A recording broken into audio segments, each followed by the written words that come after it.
Bueno, gracias Fernando por tu exposición.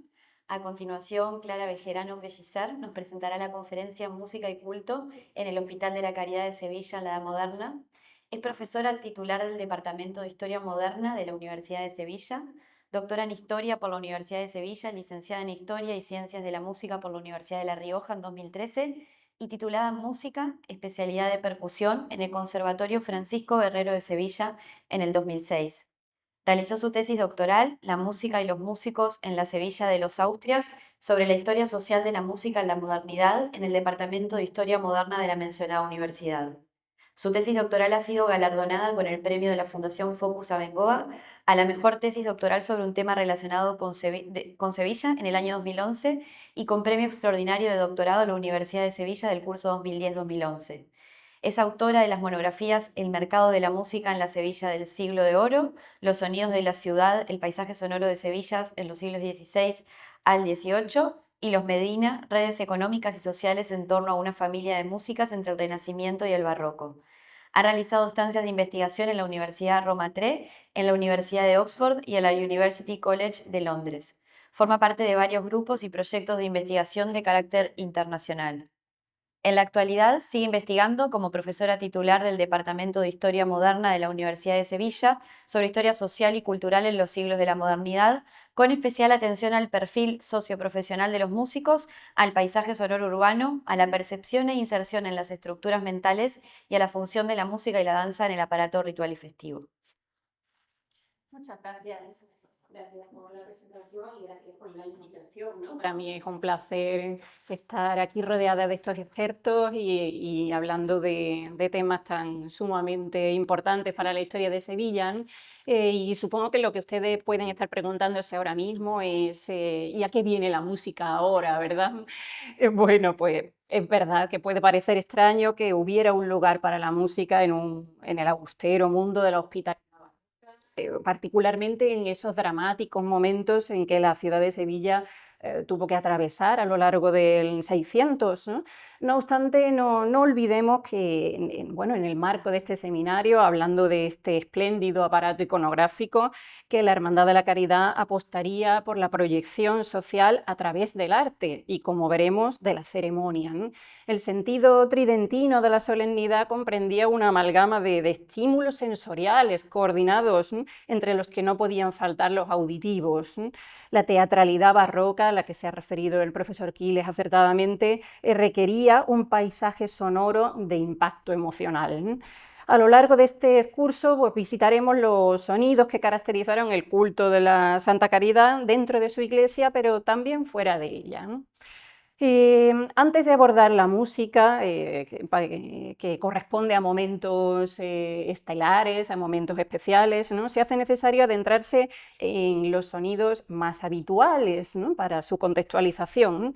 Y dejando a un lado las grandes ceremonias, el paisaje sonoro cotidiano de la hospitalidad de la caridad en el antiguo régimen ciertamente debía caracterizarse por la sobriedad, por el clima fúnebre, ¿no? Habida cuenta de la naturaleza de la obra benéfica que llevaba a cabo, ¿no? Por lo tanto, no nos debe extrañar que el de el muñidor fuera uno de los salarios que se pagaban de ordinario, ¿no? Se trataba de una figura que, bueno, que hoy no nos es desconocida, pero que en el antiguo régimen era extraordinariamente común, ya que contaban con un muñidor. Cada cofradía, cada hospital, incluso los particulares podían financiar su labor, ¿no? El muñidor recibía un salario por teñir de color la atmósfera de las calles sevillanas con el repique de sus campanillas de mano, ¿no? Y junto a este tañido, el muñidor podía entonar también coplas moralizantes para contribuir al recogimiento público, que a veces se conservan impresas en algunos casos. Este rito cotidiano tenía sensibles conexiones con el ceremonial fúnebre por el cual se llevaba el viático al moribundo y, bueno, y también con el del entierro, ¿no? La campanilla que tañía al comienzo del cortejo de fúnebre representaba la trompeta del arcángel llamando a los muertos. En la mayoría de las reglas de cofradías y hermandades de la época se recogen las funciones del muñidor, entre las cuales la más importante era la publicidad de la muerte, pero también el culto a las ánimas del purgatorio, ¿no? Incluso hay constituciones en las que los hermanos de la cofradía deben desempeñar esta tarea con objeto de ir recolectando limosna, ¿no?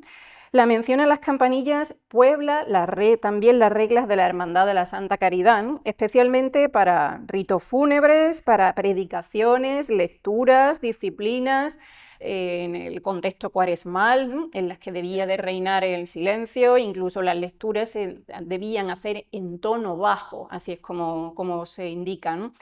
En 1640, por ejemplo, se actualizaron los honorarios del muñidor de la Santa Caridad en 7 reales, le subieron el sueldo, ¿no? El sueldo ascendió a 40 reales al mes, lo cual es indicio de una actividad más intensa, ya fuera porque la mortalidad se incrementaba en plena crisis demográfica y económica, o porque la sociedad barroca en su etapa de madurez requería de mayores riquezas ceremoniales, ¿no? De mayores señales simbólicas y sensoriales, ¿no? Asimismo, la iglesia de San Jorge, que ya saben que fue sede a partir de 1588, porque antes estaba en San Isidoro, pues estaba dotada de su propia campana para señalar sus cultos religiosos y sumarse a los de la ciudad. De hecho, cuando la nueva iglesia fue construida en 1672, ya se ha dicho que se erigió una espadaña y se incorporó una nueva campana, ¿no? Y bueno, en el abandonado proyecto también mencionado ayer de 1654, pues se contemplaba una espadaña con 4 campanas, ¿no? Que fue abandonado, ¿no? Y bueno, en 1721 ya Leonardo de Figueroa levantó una torre campanario, ¿no? Que estaba destinada a alojar esas campanas, y esas campanas no estaban de adorno, esas campanas desempeñaban una función. Era una época, como comprenderán, de oralidad, de alfabetismo, de comunicación social a través del oído, y entonces la campana era un medio imprescindible para que una institución tuviese voz en la ciudad, ¿no? A través de sus diversificados toques, no solo articulaba la actividad litúrgica, sino que asimismo se canalizaban informaciones y mensajes de interés público y de interés social, ¿no? Los fundidores de campanas y los tañedores eran profesionales numerosos en una orbe populosa como Sevilla, donde abundaban templos e instituciones que reclamaban su lugar en el paisaje sonoro, ¿no? Y todos estos recursos se emplearon frecuentemente en la Santa Caridad, puesto que así lo disponen las reglas de la hermandad. Sus miembros asistían a las ejecuciones, acompañaban al reo desde la cárcel, y durante toda esa procesión iban recolectando limosna para su obra asistencial, ¿no? Y bueno, todo este cortejo comprendía un crucifijo con manguilla, vestiduras azules, 2 mozos con faroles y campanillas, ¿no? Junto con la imagen de Cristo, ¿no? En las propias instrucciones se indica que el doble de campanas debía iniciarse desde que los hermanos se encaminaran ya a la ejecución pública hasta que ésta tuviera lugar, y desde las 3 de la tarde hasta la hora de la oración, ¿no? En que se recogía el cuerpo y se salía de nuevo a darle sepultura, ¿no? Y en el caso de los funerales de los pobres, la campana debía tañer durante el oficio de difuntos y todo el tiempo que la hermandad permaneciese fuera de su templo, en su labor, ¿no? Portando una imagen de Cristo. También las campanas de la propia iglesia debían tañer en los entierros de sus propios hermanos, como no, ¿no? Desde las vísperas hasta la noche del día del entierro. Y en todos estos casos era necesario que tañesen las campanas no solo para invocar la misericordia divina, que era lo fundamental, ¿no? Sino también para información de la sociedad, ¿no? En fin, que el sacristán tañese los dobles de las campanas el día de Todos los Santos tenía unos honorarios, ¿no?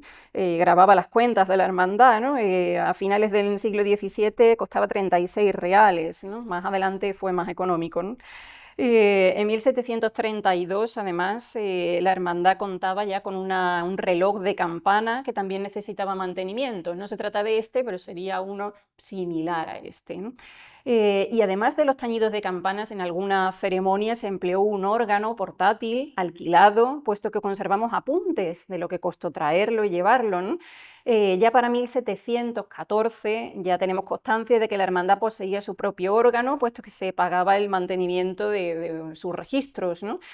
Cabalmente, ya que a veces se requerían instrumentos musicales eclesiásticos. ¿Por qué? Porque en la iglesia había varios aniversarios que los capellanes del Sagrario venían al Hospital de la Caridad a decir anualmente en recuerdo de benefactores tan destacados como don Miguel de Mañara, desde luego, y muchos otros, ¿no?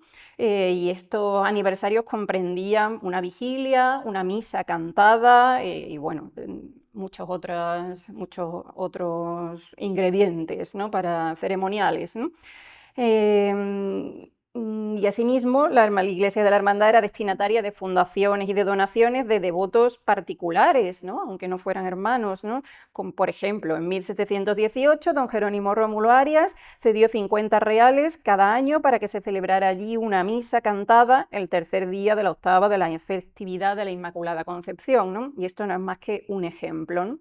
Lo que quiero decir es que, por lo tanto, en el tiempo ordinario la Iglesia de la Hermandad de la Caridad siempre mantenía una presencia sonora en el paisaje urbano a través de sus instrumentos, ¿no? Pero esto no era todo, ¿no? Abordemos ahora los eventos anuales que la Hermandad celebraba con un nivel de solemnidad superior, por ende, con participación de música propiamente dicha, ¿no? Bueno, sin ser una hermandad penitencial, su sentido estaba, su razón de ser estaba muy relacionada con la pasión de Cristo, ¿no? Así es que, bueno, veamos cómo vivía la Hermandad de la Santa Caridad en sus orígenes la Semana Santa, ¿no?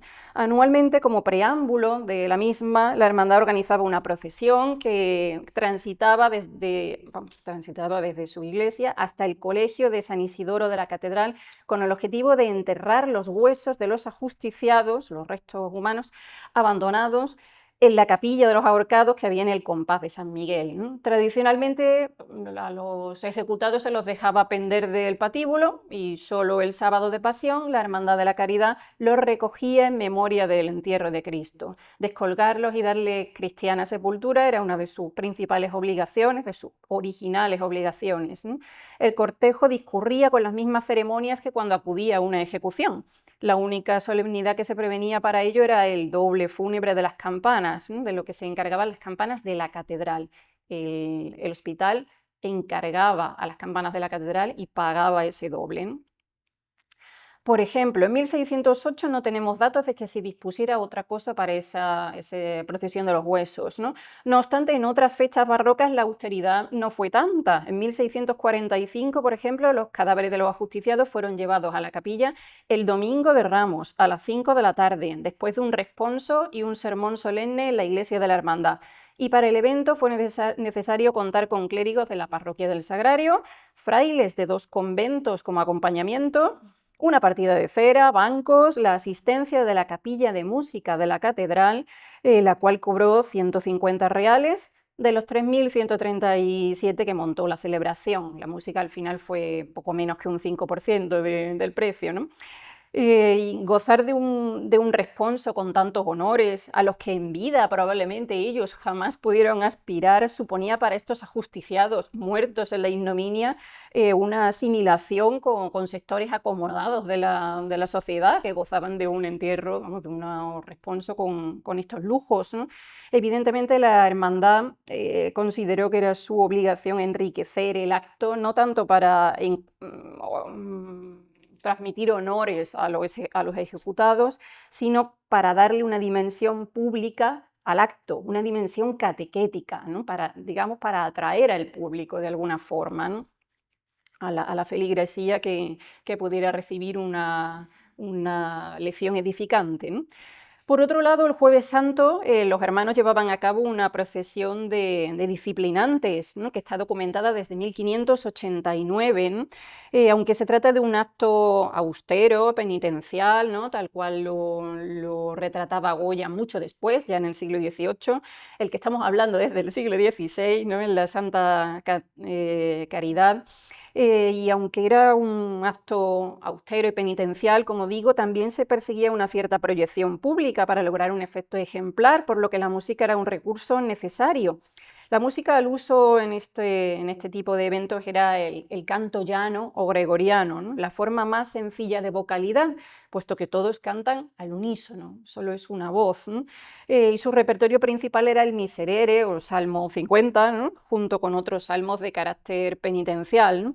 Y este evento parece ser el principal del calendario para la Hermandad de la Santa Caridad a finales del siglo XVI, ¿no? Tanto que los cabildos insisten en solemnizarlo con diversos elementos alternativos o simultáneos, ¿no? En los 20 años comprendidos entre 1589 y 1608, esa estación de penitencia del Jueves Santo incorporó a veces elementos como un acompañamiento musical contratado, que desde 1599 ya se define como una capilla de música. Durante esos años 90 se estuvo pagando la asistencia de esa capilla de música. No sabemos cuál es, pero en esa fecha la única capilla musical propiamente dicha de la ciudad era la de la catedral, dirigida por el prestigioso Francisco Guerrero, ¿no? Si bien pues, no descartamos que pudieran existir formaciones similares de músicos autónomos o extravagantes, como se decía entonces, que desconozcamos por el momento, ¿no? También esa procesión de disciplinantes contrató algunos años el acompañamiento clerical, un nutrido cuerpo de en torno a 60 individuos. La presencia de los clérigos, aunque no cantasen, contribuía al respaldo sacral de la procesión. Otro elemento solemne que a veces estuvo presente en la estación de penitencia fueron los 24 niños de la doctrina, que eran el acompañamiento asiduo de los entierros, con hachas encendidas delante del Cristo que se lleva a los entierros.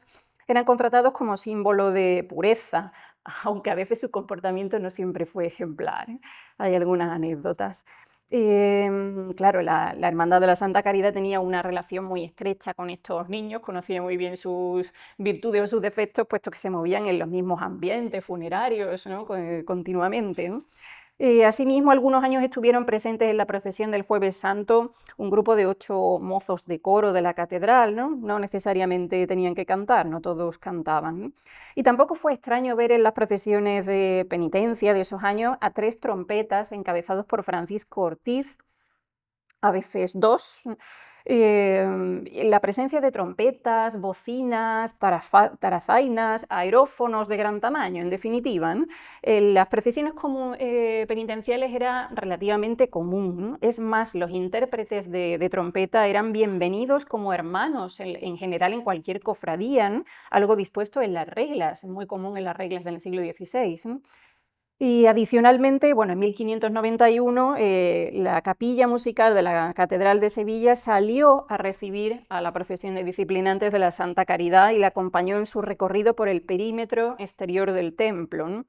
Y después de estos años de protagonismo a finales del siglo XVI y principios del siglo XVII, ya esta procesión del Jueves Santo debió de caer en desuso en esta hermandad. Parece que perdió esa orientación penitencial que era tan novedosa en el siglo XVI, ¿no? En la ciudad, ¿no? Puesto que ya no encontramos noticias en el archivo más sobre ellas a partir de 1608. El único rito penitencial que sí que permaneció hasta el siglo XVIII ese es el sermón semanal que tenía lugar a lo largo de toda la Cuaresma, ¿no? Relacionado con una tarde de ejercicios espirituales los viernes, en los que se rezaban letanías y rosarios, se leían pasajes devocionales, se realizaban disciplinas entonando el miserere y reinaba el silencio tan solo quebrado por la campanilla, ¿no? Y a mitad del siglo XVIII estos sermones se duplicaron, se celebraron 2 veces a la semana porque no en vano la regla de 1675 establece que los martes de Cuaresma quienes debían recibir esa plática eran los pobres del hospital. Hay una doble sesión, una para los hermanos y otra para los internos en el hospital. En segundo lugar, en este recorrido por las fiestas que comprendía la Santa Caridad, el 23 de abril se celebra el Día de San Jorge, que es el titular de la ermita, que fue la sede de la hermandad y luego la iglesia. Esta fiesta se había celebrado desde sus orígenes, pero no despunta en la documentación hasta los tiempos de renovación de Miguel de Mañara. Entonces, en 1672, por ejemplo, el Cabildo acordó de conformidad, como podemos leer, que en los días 10 y 11 de este mes se celebre la fiesta de nuestro glorioso mártir e ínclito patrón San Jorge, que por las ocupaciones que esta hermandad ha tenido, claro, son años de gran actividad, ¿no? Se dejó de celebrar en su propio día 23 de abril. Lo cual se haga con toda la ostentación posible y que fuere más del servicio de Dios nuestro Señor. De hecho, así es, la fiesta de San Jorge parece institucionalizarse y celebrarse ya de manera sistemática a partir de los años 70, ¿no? Y comprendía vísperas musicales, fiesta nocturna y función principal. Es una celebración tripartita, ¿no? Tarde, noche y mañana, ¿no? La fiesta nocturna requería de cohetes de dos tipos, voladores y buscapiés, ¿no? Las luminarias para las velas para faroles, barricas y haces de chamiza, que todo eso servía para las luminarias, y también la música de ministriles, ¿no? Los ministriles, ¿qué son los ministriles? Estos músicos eran instrumentistas de viento-madera, agrupados en compañías de 3 a 10 hombres, que interpretaban música polifónica, o sea, música culta y compleja, de carácter lo mismo religioso que profano. En 1677 sabemos que fueron recompensados con 16 reales, ¿no? O sea, un 14% de lo que costó la fiesta de San Jorge, probablemente eran 4 individuos, ¿no? Y por su parte, luego al día siguiente, la función principal suponía contratar un predicador para pronunciar un sermón, la música de la capilla catedralicia y la asistencia de clérigos de la parroquia del Sagrario, ¿no? Los honorarios de la capilla musical ya no eran los 150 reales que hemos visto en el siglo XVI, ¿no? Ahora ya en el siglo XVII pues requería que menos que 400 reales, porque además eran 2 sesiones musicales, una la función principal, pero la tarde de antes las vísperas litúrgicas, ¿no? La tercera de las fiestas anuales es la de la Santa Cruz, ¿no? El 14 de septiembre, por la exaltación de la Santa Cruz, tenía lugar una fiesta litúrgica en la iglesia del Hospital de la Caridad, al menos desde 1589. Ya lo disponía la regla de 1578, ¿no? A pesar de ello, no todos los años tenemos noticia de ella, no se celebraría todos los años. No fue hasta 1640 cuando el Cabildo se comprometió a mantener la regularidad anual, coincidiendo con el final de un periodo de decadencia de la enfermedad, de la hermandad, y además con el momento final de esa historia de la ermita mudéjar de la Resolana, ¿no? Es un momento liminar en el que ya la hermandad aspira a revestirse de nuevos hábitos, ¿no?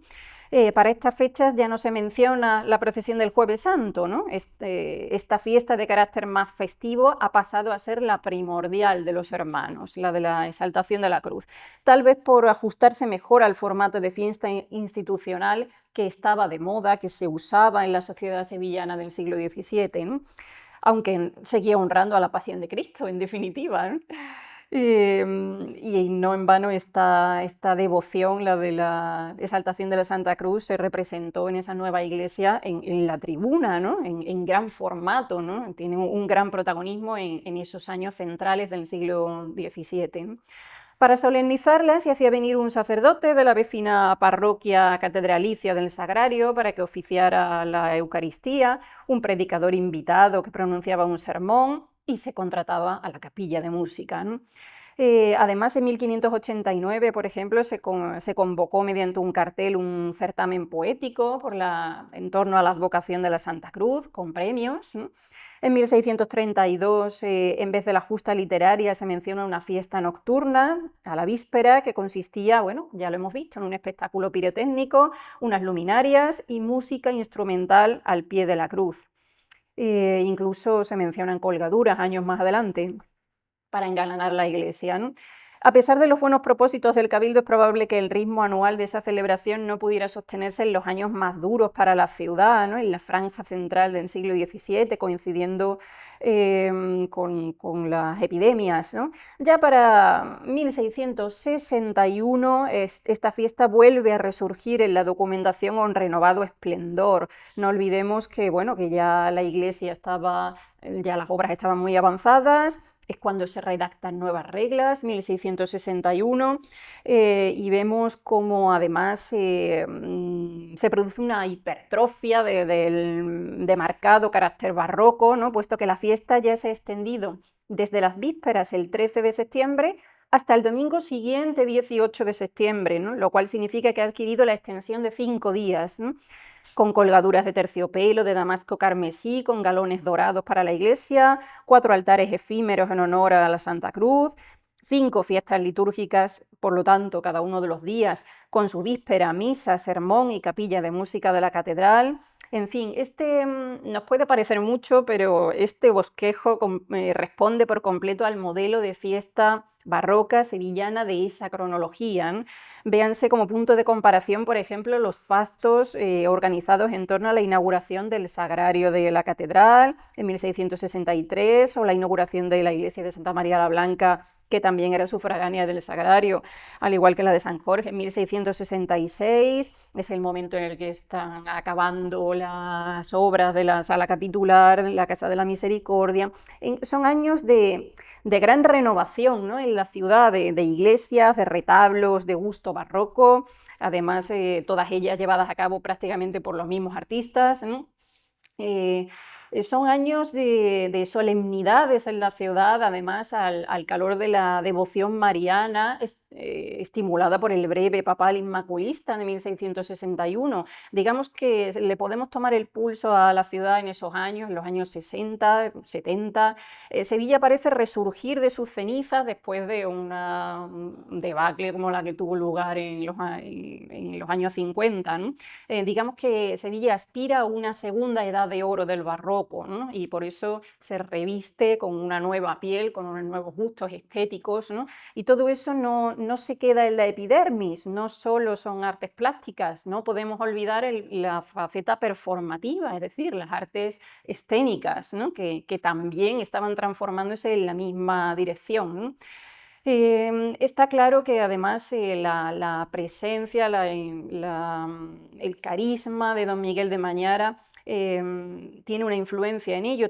Está claro que su presencia también acentuó la política ceremonial de la hermandad, desde luego para rendir un culto digno a Dios, pero también para dar publicidad de esas nuevas obras de la ciudad, para atraer limosnas, para mostrar el nuevo enfoque que tenía la obra social de la hermandad, ¿no?, la creación del hospicio, del hospital, todo eso necesitaba también una faceta ceremonial, ¿no?, una faceta performativa. Así que a partir de 1677 la documentación refleja ya una periodicidad asentada para esta fiesta.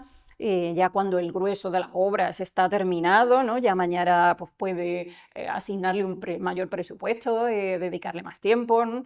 Entonces, bueno, sabemos que a partir de entonces esta fiesta, la de la Santa Cruz, engloba pues, unas vísperas solemnes musicales, una fiesta nocturna de pirotecnia y música de ministriles, una función principal por la mañana con música de la capilla de la catedral, la clerecía del sagrario, el sermón de un predicador, y todo esto tiene un perfecto paralelismo con la fiesta de San Jorge en la primavera, ¿no?, una en otoño y otra en primavera. Son, digamos, los ejes en los que se articula la vida ceremonial. Incluso tenemos noticias del necesario repique de campanas, ¿no?, que también era encargado y pagado, ¿no? No obstante, estos gastos en el siglo XVIII van a moderarse, ¿no?, digamos que van a estancarse un poco, y bueno, habrá una simplificación estética ya avanzado en ese siglo XVIII.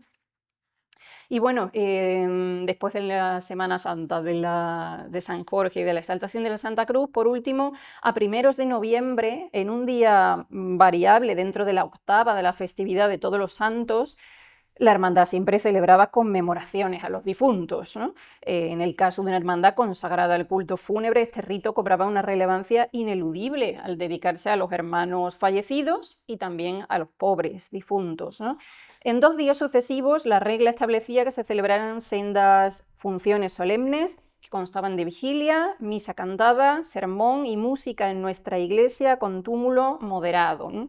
Así es como se expresa la regla. Se pueden documentar bien desde los años 70 del siglo XVII, en que a la iglesia de la hermandad acudía la clerecía de la parroquia del Sagrario, un predicador, mozos con velas, la capilla de la catedral. Aquí en la capilla de la catedral cobraba menos, no cobraba 400 reales, cobraba 250, ¿no? Claro, era una celebración a la altura de las dos anteriores, pero por su carácter luctuoso carecía de vísperas, carecía de fiesta nocturna y probablemente también de alardes polifónicos, ¿no?, abundando más el canto llano o el favordón, ¿no?, que son vocalmente menos vistosos, ¿no? En la década de los 80 los gastos se duplicaron en cada concepto por celebrarse 2 funciones solemnes, una para los hermanos y otra para los pobres difuntos en el hospital, ¿no? Y bueno, aparte de estas 4 fiestas habituales, aquí tenemos las publicaciones de las fiestas que tuvieron lugar en los años 60, muy similares a las de la Santa Caridad, ¿no? Bueno, pues aparte de todo esto, junto a las fiestas anuales, en varias ocasiones la hermandad tuvo necesidad de celebrar eventos extraordinarios, ¿no? Por ejemplo, salidas procesionales con motivo de la erección de cruces en emplazamientos externos, ¿no? En 1600, por ejemplo, la hermandad erigió una cruz sobre una peana en un humilladero en la Plaza de la Pescadería, cerca de su sede original, ¿no?, de San Isidoro. Y puesto que no se trataba de una procesión penitencial, sino festiva, contrató a un acompañamiento de 50 clérigos, un número indeterminado de danzas, ministriles y trompetas. Y en 1628 la mencionada cruz fue renovada, para lo cual se repitieron las fiestas: misa con asistencia de una copia de chirimías, procesión de hermanos con cera encendida, estandartes y más chirimías. De forma aún más excepcional, la inauguración de las nuevas instalaciones en los años 60, en los años 70 del siglo XVII, fueron motivo de sus propias fiestas fundacionales, ¿no? El momento culminante pudo ser la colocación del gran retablo de Pedro Roldán y Valdés Leal en la iglesia de San Jorge, o también el traslado de los pobres internos a las nuevas instalaciones del hospital, ¿no? La Sala de Cristo, que fue inaugurada en 1674, ¿no? Entonces se llevaron a cabo 3 días de fiesta litúrgica, con vísperas solemnes por las tardes, función principal, con sermón, capilla musical de la catedral, para el traslado de los pobres, que tendría lugar en ese ciclo. A la música le estaba reservado un papel estelar. Veamos cómo se expresan las fuentes, ¿no? Que se trasladen por la tarde nuestros muy amados señores y hermanos, los pobres, a su nueva enfermería, llevándolos en sus brazos y sobre sus hombros nuestros hermanos que tuviesen la dicha de hallarse presentes, y que para cuando se concluya esté prevenida la música de la Santa Iglesia, o sea, la de la catedral, que en el altar de dicha enfermería cante a Cristo nuestro Señor y Padre, autor de estas grandes misericordias y favores, las divinas alabanzas del cántico Te Deum Laudamus y del salmo Confitemini Domino Quoniam Bonus, etc., ¿no?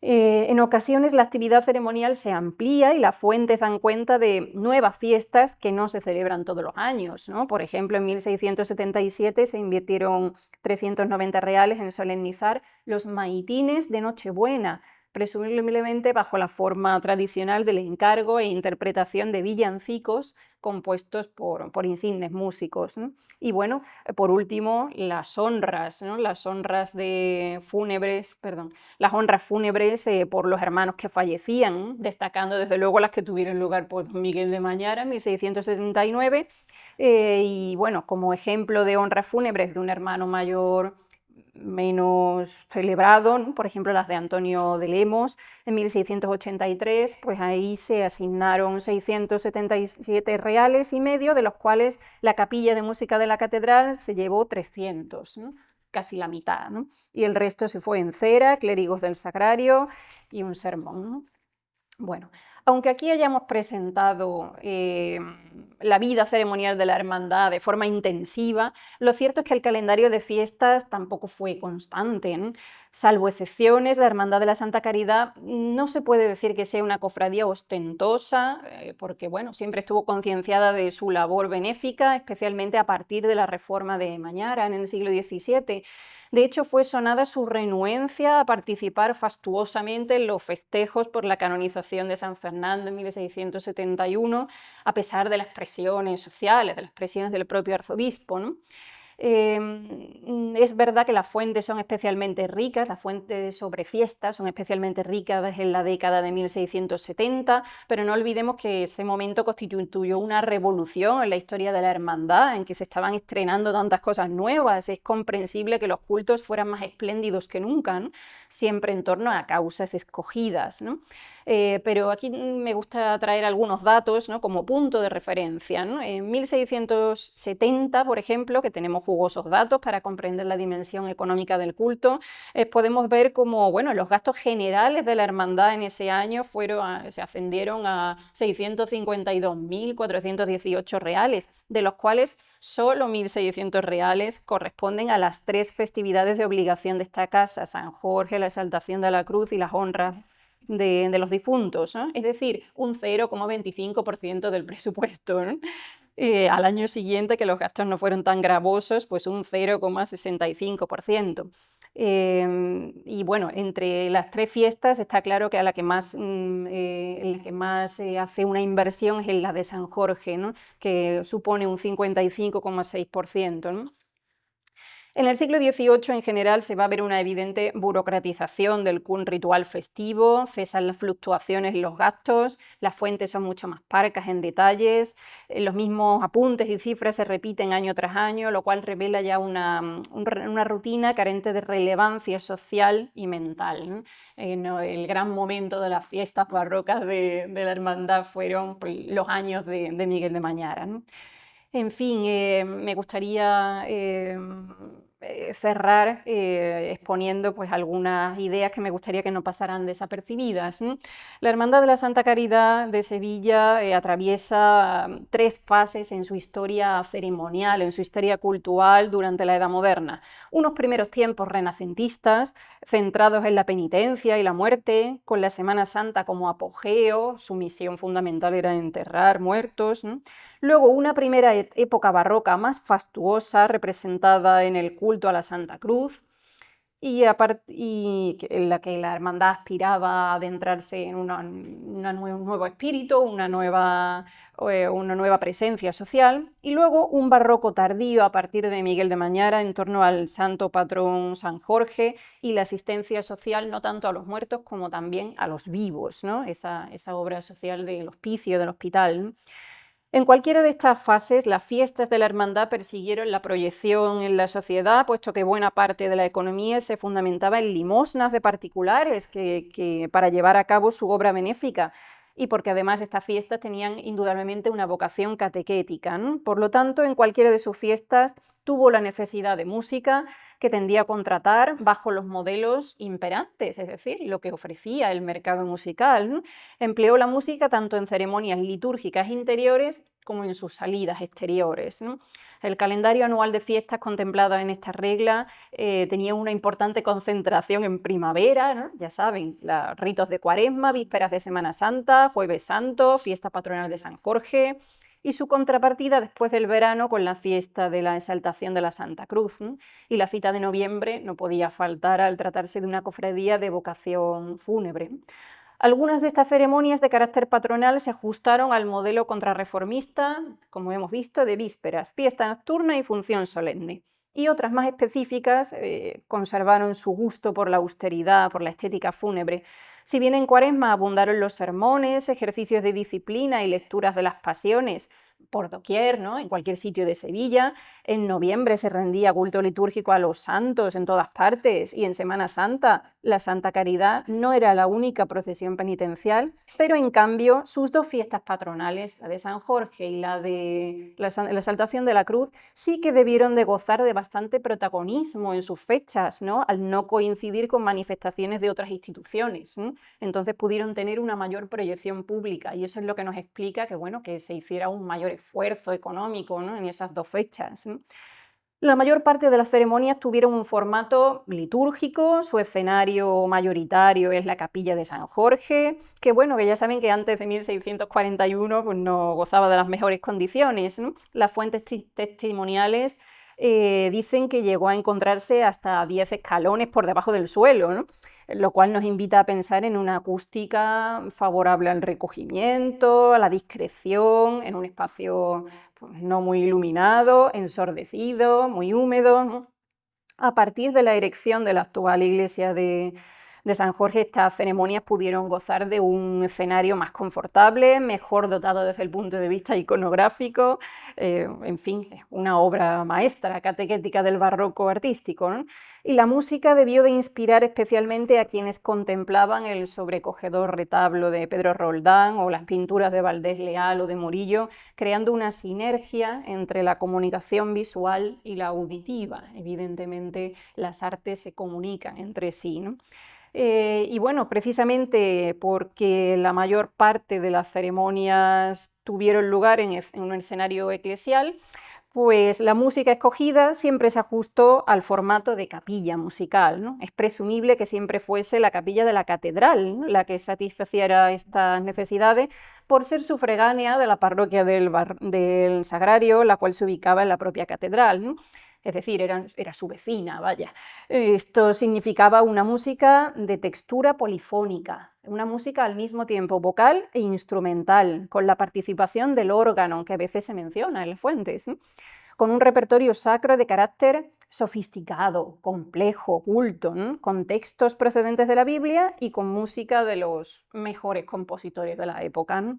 La interpretación de esta formación pues, podía combinar a lo largo de una misa, podía combinar pasajes en canto llano, en canto gregoriano, pasajes en favordón, que es una polifonía básica, la forma más básica de polifonía, y bueno, y especialmente canto polifónico a un mínimo de 4 voces, cantadas por un contingente de cantores, tanto adultos como infantiles, masculinos, y bueno, esta masa de la capilla podía sumar más de 30 músicos, es un número que fluctúa evidentemente dependiendo de las décadas, aunque no podemos decir que todos esos músicos, que la plantilla completa participase en todas estas salidas, ¿no?, todos estos encargos, actuaciones externas que llevaba a cabo, ¿no?